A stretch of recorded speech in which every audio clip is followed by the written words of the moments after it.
The Earth is an amazing blue planet, covered 75% with water, the essence of life itself. Without water, life would not exist. Water makes our planet unique in our solar system, and the presence of water is what astronomers look for in their search for life on other planets. Like the Earth, the human body is also, on average, 75% water. Without water, none of the processes that support life can exist. While we can go without food for many weeks, we can only live a few days without water. Yet only 2% of the Earth's water is drinkable, and billions of people worldwide don't have access to clean drinking water. In this video, you'll learn a lot about water. You'll also be introduced to Dr. Richard Cohen, MD, a doctor who practices integrative anti-aging medicine and performance sports nutrition. We really don't think too much about water. It's something that comes out of our tap. It's something that's in the ocean. But what I want people to realize is that we are essentially water. Our brain is 90% water. Our blood is 80% water. Our muscles are 70% water. So without water, our bodies cease to exist. Water is the essence of life. Water carries oxygen and nutrients to the cells. Water regulates body temperature. Water helps the body absorb nutrients and convert food to energy. Water protects and cushions vital organs and cushions the joints. Water removes metabolic waste from the cells through the lymphatic system. Without water, life ceases to exist. Water is just water, right? Tap water, filtered water, spring water, well water, bottled water. Some are a little more pure than the rest. Others have more minerals and taste better. You may pay more for the ones from Fiji or France or some glacier in Canada. But water is just water. Or is it? Volumes have been written on the subject, and the truth is, not all water is the same. Where did water come from? Water came from rain, snowflakes, came from streams, underground reservoirs. And what we're learning now, and this is the case with most issues, and most, when you go back to how things used to be. So if we look at water, the way it used to be, there are 3 or 4 structural and biochemical differences than what exists today. For most of his life, Nobel Prize winner Henri Coanda studied the water of the Hunza people who lived high in the Himalayan mountains. Natural health practitioner Ariana Nation was also fascinated by the Hunza people and their water. In my research, I discovered that there's a long history of scientific research about water and its healing ability. And this Kangen water has quite a history. It's a long history. And one of the things that fascinated me is the Hunza people and their ability to live 120 to 140 years without the degenerative diseases that we suffer here in the United States and all around the world. Why did the Hunza people live so long? Why were they so healthy? Coanda and others believe it is the water. Their water came from glacial streams, and it had very unique properties. It was microclustered. It had a different viscosity and surface tension. It carried lots of minerals that gave it a high alkaline pH. It also had an extraordinary amount of active hydrogen. Hydrogen with an extra electron. The presence of extra electrons made the water an antioxidant. All these properties combined contributed to the health and longevity of the Hunza people. Water similar to that of the Hunza people are found in other places around the world. The Caucasus Mountains of Azerbaijan, the Xinjiang region of China, and the Andes Mountains are just a few. In research, the Russians and the French and a lot of people have researched this. They found that it's their source of water. And it's from the glaciers that surround the mountainous region where they live. The common denominator with all these different cultures that have this vibrancy is their source of water and the properties that water consists of. When we look at natural water, there are 4 or 5 different properties that are critical. So while adding a mineral buffer to filtered water is certainly more beneficial to get some of these mineral salts into our body, it still doesn't create that same process of having these free electrons, to having the negative ORP, still does not create a microclustered state. Okay, and those three in and of itself, even if you're filtered, you're losing those benefits, or you're not gaining the benefits of what's seen with natural water. So while it's a small step to take, beneficial, as opposed to drinking acidic water, it's not providing the same benefits. Is the tap water we drink today anything like the glacial milk that the Hunza people drink? Not even close. It has lost most of its living energy properties as it has traveled through our municipal water system. It is free of pathogens most of the time, but now carries chlorine, fluoride, and chlorine byproducts. It is sometimes contaminated with radium, rocket fuel, and pharmaceuticals like birth control pills. If your pipes are old, your water may be contaminated with lead or other heavy metals. And if the water where you live is acidic, water treatment plants add lye or ammonia to make it neutral. Not exactly glacier milk, is it? Where going back to the natural state of water is essential and critical for health.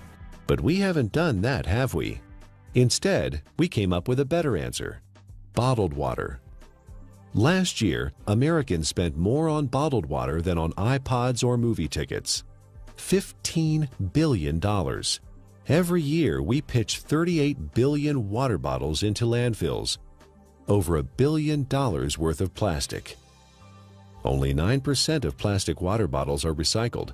91% become litter or landfill. A large percentage of this trash finds its way to the oceans, where it ends up part of a floating island in the Pacific, twice the size of Texas.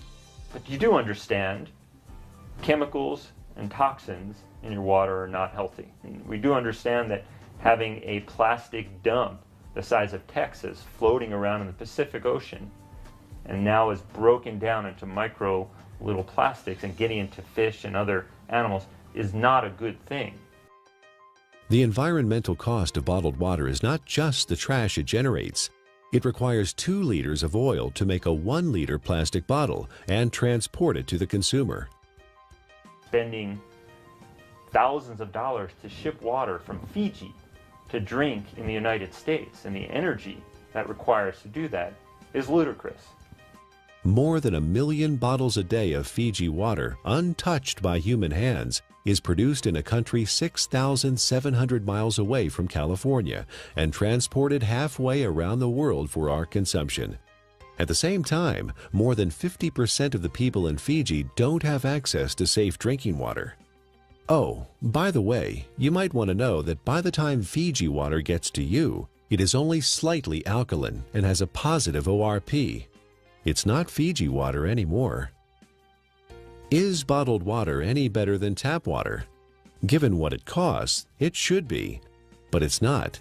In fact, a significant percentage has more contaminants than are allowed in tap water. Most of it is purified municipal tap water that has been cleaned up through reverse osmosis, which not only removes chlorine and other contaminants, but strips the water of all minerals. Reverse osmosis also wastes 4 to 10 gallons of water for every gallon produced. In Japan, RO water is known as dead water. Nearly all bottled water we tested came out as acidic. Even spring water that should be alkaline came out acidic. Even worse is that all bottled water we tested had a highly positive ORP, or oxidation reduction potential. Water that has a negative electrical charge, like the natural ancestral waters, is best. Bottled water may be clean, but it does not have the life-giving properties of natural water. Finally, there's the cost factor. It's hard to believe, but if you consume the amount of water you should every day from bottled water, you'd spend over $2,000 per year. Over 15 years, the lifespan of the best water ionizer on the market. That adds up to a lot of money. If the water we used at home cost what even cheap bottled water cost, our monthly water bills would run $9,000. $15 billion per year is spent on bottled water in the U.S. and over $1 billion worth of plastic ends up as trash. Is there a way to save the earth and save money at the same time? You know, spending $2 for a small 12-ounce bottle of water is, what is it, 5, 6, 7 times more expensive than fueling your car. Doesn't make sense, does it? Especially when you're buying water that is acidic. You're buying water that may be devoid of minerals. You're buying water that has a positive ORP that is damaging. Doesn't make sense, does it? Maybe there's a way to produce your own clean water. Well, it would be nice to have a glacier in our backyard, or it would be nice to have a fresh mountain spring that's just percolating out of an aquifer in the earth. Most people don't have that. But what we do know, interestingly enough, is in places where that does exist, one of the key components is this clean, natural-based water.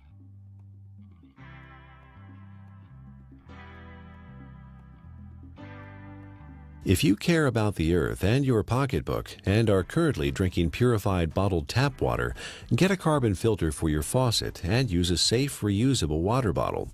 However, if you want to improve your health, drinking ionized alkaline Kangen water is a better choice.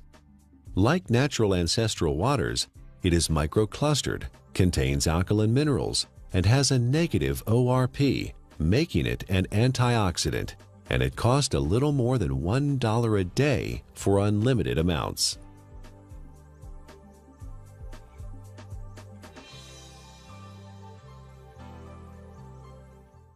There's no doubt that the U.S. is experiencing a crisis in healthcare. We spend more on healthcare than any other country, but rank just 37th out of 191 in performance. For the first time in the last 200 years, U.S. life expectancy is expected to decline, not increase. You die earlier and spend more time disabled if you're in America than in most other advanced countries. According to the Centers for Disease Control, over 60 million people in the U.S. are obese. That's 34% of the population. 50 million people have high blood pressure. 13.5 million people have coronary heart disease, with 1.5 million suffering heart attacks every year. 16 million people have type 2 diabetes. 41 million are pre-diabetic. 95,000 people are diagnosed with colon cancer each year. The solution? A pill for every ill and an ill for every pill. The pharmaceutical industry is a $680 billion giant, and our lifestyle keeps them in business. Eat, drink, and be merry, then call 911 for a surgeon. Fortunately, we are experiencing a paradigm shift, a sea change in how many people view their health, from treatment of symptoms to prevention and optimal wellness, from disease care to health care. Many experts in new medicine or new biology believe that dehydration and chronic acidosis are the underlying causes of many diseases. They believe we are chronically dehydrated on top of being overly acidic due to our modern diet and lifestyle. These two factors combined set the stage for the development of most, if not all, illness. Most people don't believe that dehydration is a problem because they drink fluids, coffee, tea, soda, etc. But chronic dehydration has no obvious symptoms. It's not like the man dying of thirst in the desert, and you can be chronically dehydrated even if you think you are consuming enough fluid. Adequate hydration is critical to how our body functions and heals itself, and water, pure water, is the natural way to stay hydrated. What we need to understand is what is water and what is not water. We as a civilization, or as a modern civilization or modern culture, have begun to think of water as tea, as soda, as milk, as energy drinks, as coffee. It has water or liquid substance to it, but it is not water. Okay? Even what comes out of our tap on what is in the bottled water. While structurally may be the water molecule, once we understand how water exists in its natural state before modern times, we'll realize that even that is not necessarily the water that our body evolved to exist on. How can one determine if they're drinking enough water is the question. First thing is, if you're thirsty, you're way behind. Okay, that's a clear point. Our thirst mechanism doesn't kick in until we're already slightly dehydrated. So if we wait till we get thirsty, then we are already beginning to become dehydrated and might experience symptoms like not thinking quite as clearly, or beginning to feel fatigued, or muscles may cramp up. May even start to feel hungry.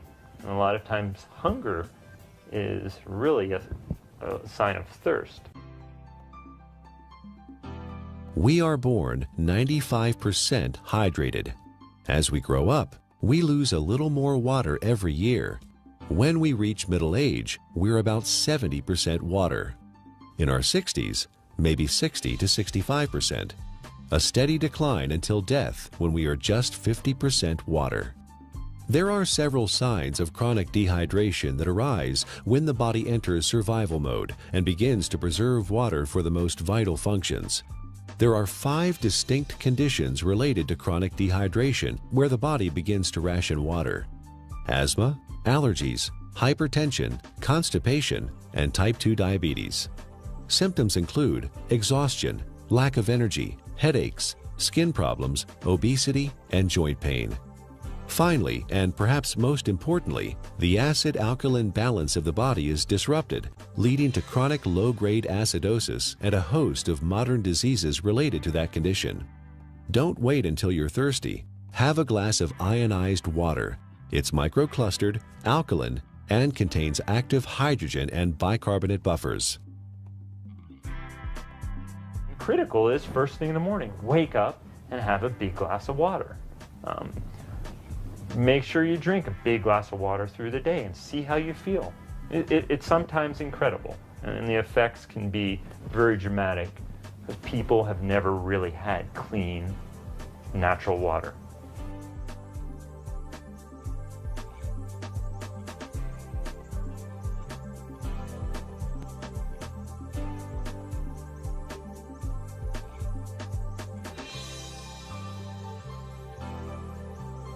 I want to use an example of an endurance athlete and specifically show the needs of hydration in the endurance athlete and how that also can relate to the everyday athlete.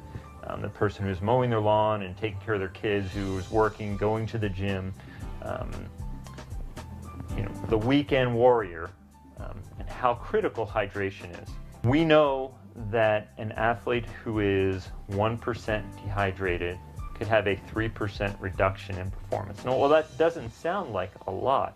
An athlete can spend hours and hours training, and in for example, a 1-hour event, a 3% reduction is almost 2 minutes. And that's the difference between winning or losing a race. One of the most important things you can do is to make sure you have enough fluid the night before. You cannot catch up the same day. When you're dehydrated, you build up lactic acid and you don't clear it. When you're dehydrated, the muscles don't receive the nutrients as effectively. When you're dehydrated, the cells, as we've talked about, don't communicate well with one another.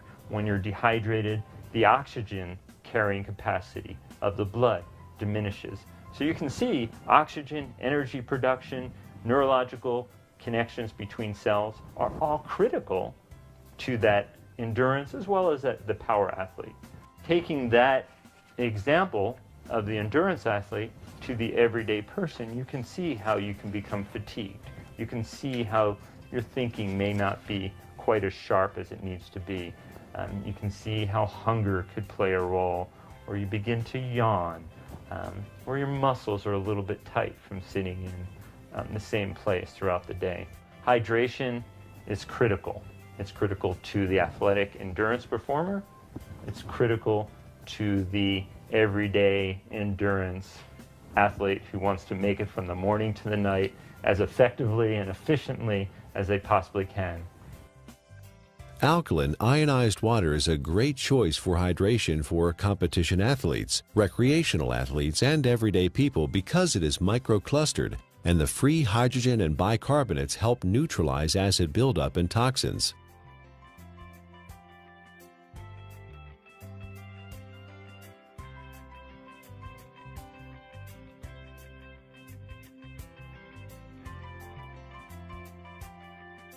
Chronic low-grade acidosis is a condition that develops over time and affects the quality of life and our ability to enjoy optimal health. It starts with our diet, acid-forming foods and drinks. Our sedentary lifestyle, poor digestion, and poor elimination add to the problem. The fluids between and within our cells become more acidic. To maintain balance, the body mobilizes buffers, minerals, and hydroxyl ions from the bones and other tissues. This, in turn, leads to osteoporosis, and the overall process results in poor health, chronic illness, arthritis, and sluggish lymph system. An acidic condition for the body is very unhealthy. When the body is chronically acidic, illnesses can develop. Think of your cells like a fish in a bowl of water. When the fish are sick, what do? Do you give them a pill? Of course not. That would not solve the problem at all. They would still be sick. You change the water, give them the proper pH and ORP so they thrive. pH stands for potential hydrogen and is a measure of the acidity or alkalinity of a solution. pH is neutral at 7.0. Above that is alkaline, below that is acidic. It's a logarithmic scale. Each increase in pH means 10 times more or less hydrogen is present. Alkaline ionized water has a pH between 8.0 and 9.5. Your body uses a system of buffers to keep the pH of your blood in a tight range of between 7.35 and 7.45, slightly more alkaline than pure water. The body relies on a very tight level of pH or hydrogen atoms to control lots of function within the body. When the body becomes acid, systems begin to malfunction. We understand fish tanks and swimming pools. When they're acid, you need to make a change. When a fish tank is acid, fish die.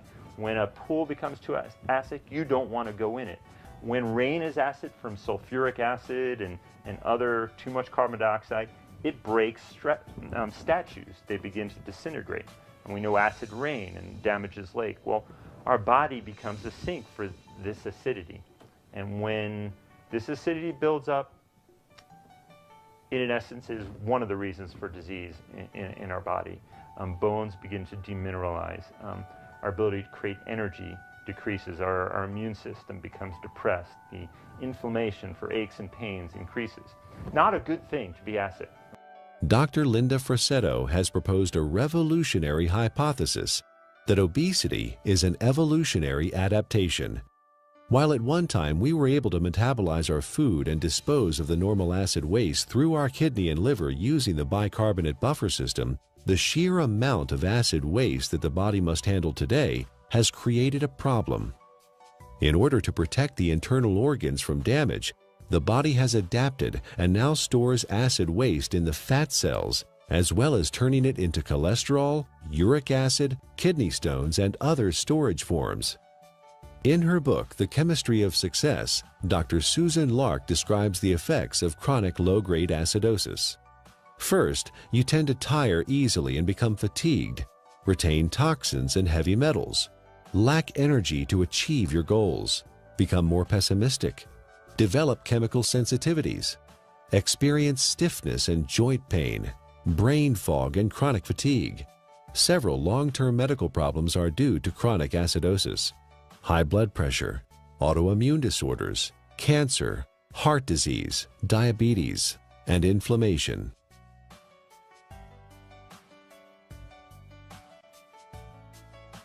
"80% of the foods we consume leave behind acid waste that the body has to deal with. A trip down the modern grocery store aisle finds very few alkaline-forming foods. Even the foods we think of as wholesome and nutritious leave behind metabolic waste products that are acid. And of course, junk food falls into the acid-forming category. Most of the fluids that people consume today are acid. Sodas contain citric acid, energy drinks, phosphoric acid, and caffeinated beverages, and coffee, and many different commercial teas. Sugar, acid. Tap water, acid. Not a good thing for our system. Natural water is alkaline. Fruits, vegetables are alkaline. Stress-reducing activities are alkaline. So you see the link here. Things that are beneficial to our body tend to be alkaline creating. It allows the body to buffer damage of its processes of energy production. In addition to our diet, there are several ways our modern lifestyle increases the acid load on the body. Physical and mental stress reduce oxygenation and blood flow and increase muscle tension. Strong emotions like anger, fear, hostility, anxiety, or excitement. Vigorous exercise, which produces lactic acid, pyruvic acid, and CO2, decreasing muscle pH. Frequent airplane travel with cabin air lower in oxygen and higher in CO2. Over-the-counter and prescription medicines and vitamins. All these things produce more acid for the body to deal with. Consuming more acid is like consuming and sucking life out of your system. You have a certain ability to buffer that, and you will break down. So water in its more alkaline state, it provides it more of a capacity, to handle some of the stressors of life that we face, or the choices that we face. Drinking ionized alkaline water, the equivalent of ancestral or glacial water, is an affordable, practical, and accessible solution to provide the body with a constant stream of alkaline bicarbonate buffers to neutralize acidity with no side effects. The cycle of wellness begins with a diet that contains more alkalizing foods and ionized alkaline water. Moderate exercise, good digestion, and complete daily elimination are also important. This leads to more alkaline fluids within and outside of the cells. Calcium and other minerals support bone density instead of being used as buffers. An alkaline body leads to better digestion, less illness, fewer colds or flu, a feeling of well-being, better lymphatic flow, more energy and stamina. Alkaline ionized Kangen water provides hydration, alkaline buffers, and antioxidant activity, which keeps the body in homeostasis, allowing it to heal itself.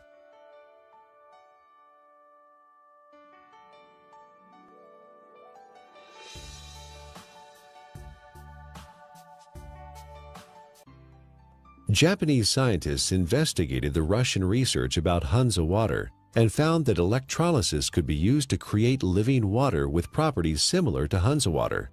This is now known as functional water, micro water, ionized water, or Kangen water. Kangen is a Japanese word that means return to origin, or in chemistry, reduced, having an extra electron. In the U.S., Kangen water is the trademark of Enagic USA, who market top-of-the-line water ionizers. Anyone with an ion water generator can make Kangen water from tap water. Water is first filtered, then exposed to an electrical charge in the electrolysis chamber of the generator. Alkaline ionized water is called living water. It is similar in atomic structure to the waters that the people of Hunza drink directly from glacial streams in the high Himalayas. It is fresh, invigorating, life-enhancing, free radical scavenging, and delicious. Full-scale development of water ionizers started in 1954, fueled by research at several agricultural universities on the effects of ionic water, especially acid water, on plants. Experiments on the human body followed, conducted by Japanese doctors and other scientists around the world. In Japan, hospitals and clinics have used purified, electrically restructured, ionized alkaline water for over 30 years to treat a number of disease conditions. Following efforts by Japanese medical doctors and agricultural doctors, the water ionizer was approved for medical therapeutics by the Japanese Ministry of Health and Rehabilitation in January 1966. Well, we don't have a glacier. We don't typically have fresh streaming water. One way to do it, and this has been studied by the Japanese, is a process called ionization. It's actually running some electricity through the water, and it breaks the filtered water into some of the natural properties. It provides the microclustering. It increases the alkalinity. It provides a high ORP, or these free electron states, to the water. So in a lot of ways, we're getting some of the similar properties to natural base water. It even changes the molecular structure. We can see a more health-giving pattern when looked under an electron microscope. So ionization is an option and a choice for many people if you don't have a glacier. So the Russians discovered the property of the water, all these properties, and they developed an electrolysis system. They found a way to actually separate the water and get these properties. And the Japanese improved upon this process and improved upon it, and have come up with the best ionizer available now. And I really do appreciate the work that the Japanese had put into it because of the diligence and the care that these ionizers are made with. Numerous peer-reviewed scientific studies have been performed in well-respected universities and hospitals around the world, which show the benefit of alkaline ionized water. Some of those benefits are weight loss, releasing toxins and stored body fat, normalize blood sugar, support healthy colon function, resolve urinary tract infections, relieve asthma and chronic respiratory conditions, stop abnormal gut fermentation, reduce proliferation of candida, fungus, and undesirable microforms, reduce chronic pain, improve wound healing with oxidizing acidic ion water. The most important thing, we don't want to drink water that has pollutants, and that could be harmful to our system. So when we're drinking water, it would be nice to know that what you're drinking is clean. The first step to creating alkaline ionized water is to have clean source water. Enagic's Kangen water generators use an activated carbon filter that removes chlorine, volatile organic chemicals, pesticides, herbicides, benzene, trihalomethane compounds, radon, solvents, and many other man-made chemicals found in tap water. Ionized water is pure or virgin water. Everything water has been exposed to leaves an electromagnetic frequency signature or imprint. Ionized water is virgin water because the EMF have been reset. There are 4 very specific properties to these healing waters that are found in these mountainous regions that are flowing from the glaciers. And there's been a lot of research on this. The Russians discovered it, and they discovered a way to make it. And those 4 properties are, it's hexagonal, and what that basically means is it's shaped like a snowflake. You look at it under a microscope. It's beautiful. It's crystal structured. Ionized water has been restructured. The water molecules cluster in groups of 4 to 6 instead of the normal 10 to 15. Nuclear magnetic resonance has documented this difference. The reduction in cluster size helps the body absorb ionized water more quickly and efficiently. Also microclustered, micro meaning small clusters. It's broken down very small so the body can easily absorb it. It's very bioavailable. It was very alkaline. pHs around 9.5. Some were found at 9.0. So it really helped the body as far as not adding acid waste to the body and helping to keep the body very alkaline. You may hear a term, it's called clustering. The water molecules naturally exist in a cluster, and some people call it hexagonal, which would be 6. So they naturally exist in a cluster of 6 water molecules. The water as found through taps and commercial water sources is a much larger cluster of water molecules. There are many beneficial properties to that, and it enhances the body's ability to hydrate. I was really excited when I started actually to quote-unquote play with the water in my own kitchen with different supplements, with powders and tea and oil and all the different things that I worked with. And you could really see the life to the water. I could put, for example, my green vegetable powder drink in Kangen water versus a bottled water and a tap water, and actually see that this water has an energy to it. In fact, it will stir itself and become very, very absorbable, and you can watch that happen within the water. You can watch it make tea instantly, whereas other waters cannot do that. It cannot get in and penetrate those nutrients and pull those nutrients out and put it right in the water where you're drinking it, where it can then go in and penetrate your cell walls at that same level. Many people complain that they find it difficult to drink large amounts of water because it makes them feel bloated and heavy.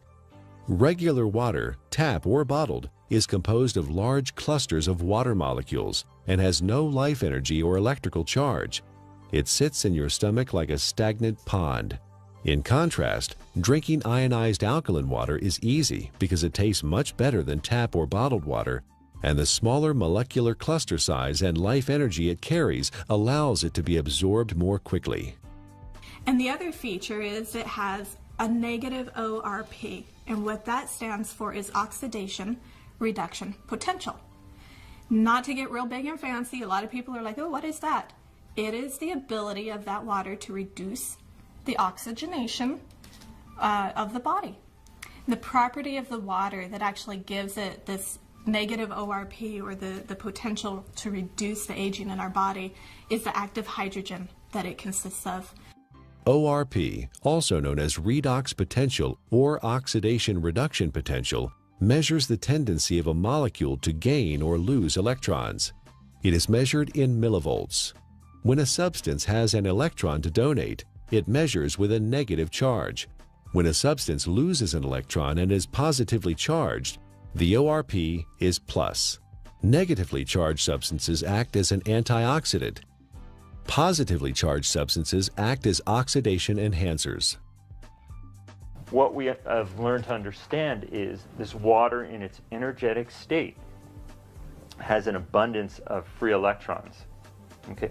The Earth is loaded with free electrons, and where that comes from is lightning strikes. Okay? So we have all this energy potential in the Earth that's imparted to the water, and when we consume the water, you're basically consuming a antioxidant. We know vitamin C, vitamin E, all these particular nutrients that you may take.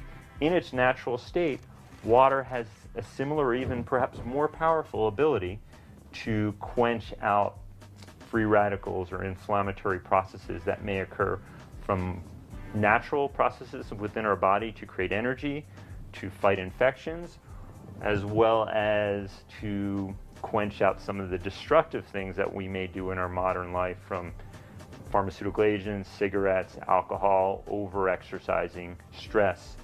Water can help buffer that in its natural state. Like natural ancestral water, ionized water holds a measurable negative electrical charge. This is what gives the water vitality or life energy. Almost all other drinking water available to us has a positive charge, which means they are oxidizing agents. Only negatively charged water can efficiently flush out toxins and poisons in the body at the cellular level and neutralize free radicals. A free radical is a molecule of oxygen that has lost an electron and is positively charged.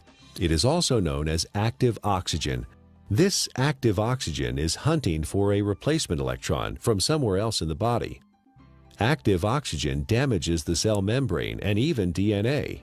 Antioxidants produced by the body and from our food provide free electrons to stabilize active oxygen-free radicals. Ionized water is one of the most powerful antioxidants known. Ionized water has millions of hydroxyl ions per glass. No other water has this incredible benefit. Acid alkaline is the amount of hydrogen that's present. When there is tremendous amounts or a large amount of hydrogen, a system is termed acid. The pH is considered low. When there is lesser amounts of hydrogen, it's alkaline. The second component of water in its natural state, as we just spoke about, was having natural minerals. Okay? Right. Being able to get these nutrients which are critical to our health, and those don't exist for the most part in commercially bought or tap waters. Water in a alkaline state provides the body with a greater capacity to buffer some of the natural processes that stress the body, as well as the lifestyle processes that also stress the system. And drinking water in a natural alkaline state provides you with a substance that is not acid, that is not damaging to your system. So you can look at it from two different ways, eliminating all the unhealthful things that we don't even think about and consuming clean, natural base water. Is ionized alkaline water safe for anyone to consume? Certain medical conditions require fluid restriction, so you should follow your doctor's advice. For these people, because of the unique imbalances that are created, extra fluid is not processed well. So the standard conventional mechanism, don't take fluid because you can't process it. Let's minimize it. While the cells intracellularly are starving. See, the problem is that the fluids can no longer get into the cells effectively. Is it because people are not drinking or haven't drinking natural water? Certainly one component of it. It has to do with the health of the actual cellular membrane. So for these people, well, I don't want to say drink all the water you can, but I think you will find for whatever water that you can, or fluid that you can, by consuming water in a natural state, you may begin to enhance the intracellular component of the water and lessen some of that extracellular water that exists. And in doing so, you may find that your fluid intake may gradually increase, and that would be beneficial. How that helps your ultimate condition, obviously it is an unknown since there's many factors involved. But water in its natural state, microclustered, alkalinized, is going to give you, in essence, the most bang for your buck.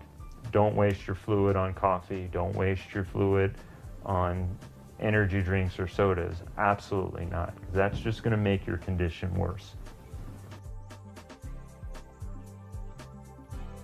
All water is not created equal. We encourage you to try ionized alkaline natural water. Ask the person who gave you this DVD for a free sample of Kangen water. For references and resources about the topics covered in the DVD, go to ionwatertruths.com.